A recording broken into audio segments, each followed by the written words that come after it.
Missouri Business Today, this week's development news. Hi, I'm Amy Susan, Communications Director for the Missouri Department of Economic Development. Missouri got off to a great start in 2015, with the state's non-farm payroll employment growing by 14,300 jobs in January. The state's unemployment rate for the month stood at 5.5%, 0.2 of a point lower than the national average. Over the past year, Missouri's non-farm payrolls have increased by 43,200 jobs. And speaking of Missouri jobs, over the past few weeks, area youth have been invited to participate in roundtable discussions with Governor Nixon, local officials, and community leaders to discuss the state's new Summer Job League program. The Workforce Placement Program helps youth ages 16 to 24 in the greater Kansas City and St. Louis areas connect with area businesses.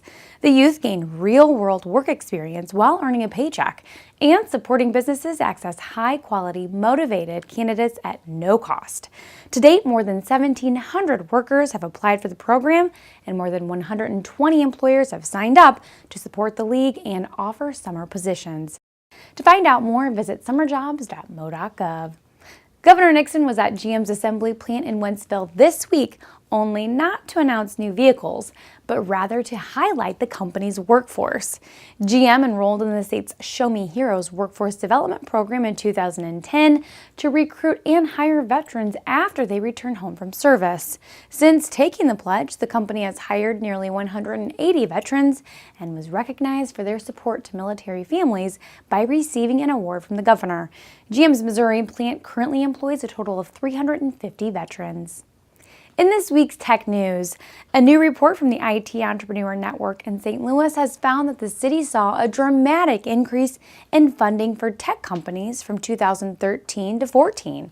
The amount of money invested in tech ventures more than doubled between these years, rising from $66 million in 2013 to more than $155 million last year.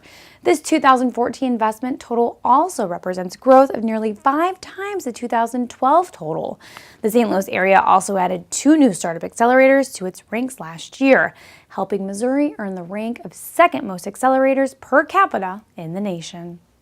Last week, First Lady Georganne Nixon returned from a historic and productive trade mission to Cuba, where she traveled with a Missouri delegation representing farmers, ranchers, agribusinesses, and organizations who work to boost Missouri agriculture exports.